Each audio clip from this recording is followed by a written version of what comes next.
Hello, cardboard viewers and people who've never heard of me before. I'm Winkers, and this is Wintertodt.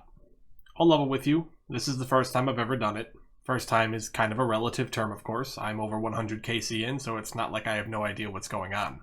I have to say, though, I know a thing or two about video games in the generic sense. It comes with age and a lifelong passion, so I feel the need to get my voice out on this one. This minigame is great. Yeah, I bet that's not what you were expecting to hear, but it is.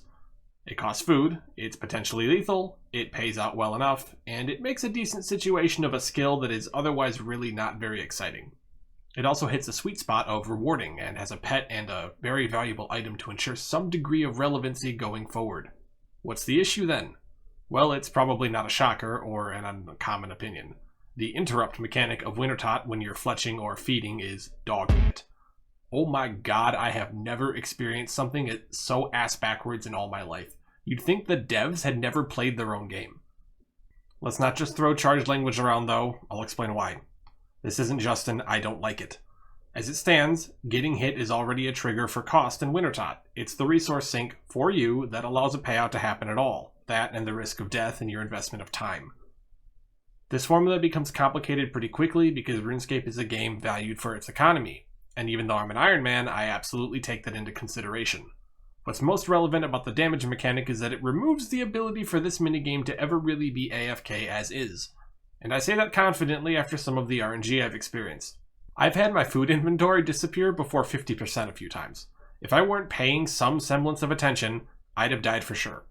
That said, your payout in Wintertodt is based on your contribution, and the ways you contribute most are by fletching logs and feeding the sticks you just fletched into the fire. Coincidentally, this is also where the biggest source of interruption comes in. And just as an aside, this is not the only source of interruption. The brazier can break, it can go out, and the pyromancer at the brazier can run out of HP. All of these things also interrupt your progress, just in significantly less frustrating ways, as solving these issues also gives you a decent bit of contribution.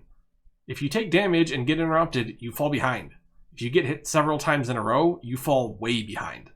Oh, but if you get hit while you're chopping logs, that doesn't get interrupted, so even if you get hit the same amount of times, your contribution can be way higher if you get hit at the right time. Folks, it already sounds stupid on paper, and Jagex's excuses aren't good enough to cover it. The deepening reality of what all this means is worse though. Not only are the rounds where you get hit most often the most expensive, but they also pay out the least in a significant way. That's a double negative for double unfun, and anyone who has done Wintertodt can tell you that it becomes very draining and demoralizing to have a few rounds that are rough on you like this in a row.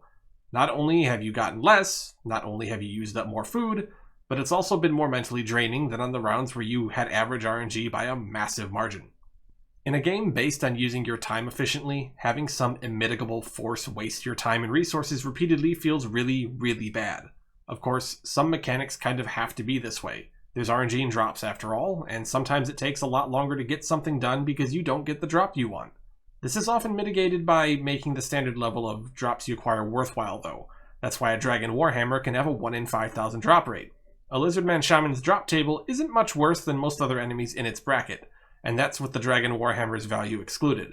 For real, if you hit the Warhammer on drop rate, they're actually quite good on average, if more demanding. Wintertodt doesn't do this though. The most demanding rounds are the least rewarding, but they really don't need to be. You have to give the screen your attention every so often, even if you aren't interrupted. You have to be focused to cash in on the brazier breaking or the fire going out, which already serves to break up the pace. These things hard stop you, like getting hit, and even better, they don't always make a noise. Giving it the same attention isn't negatively impacted, so the minigame really doesn't become any less exciting. Maybe I'm in the minority in this, but if the minigame itself didn't occasionally gain sentience for the sole purpose of annoying the shit out of me, my overall enjoyment would be much higher. And without checking, I'm sure this was worse at some point. Doesn't matter, it's not fun when this happens, and this is a video game. Pseudo-random RNG to keep it from happening too often, removing the interrupt from ambient damage, or giving points to people for taking the damage would only be improvements. I can't believe, even for a second, that players wouldn't pass one of those options in a poll if offered. Anyway, that's all. Oh, and if you don't want it to change because you already did it and you hate the idea of it being easier for other people, then you can go f*** yourself.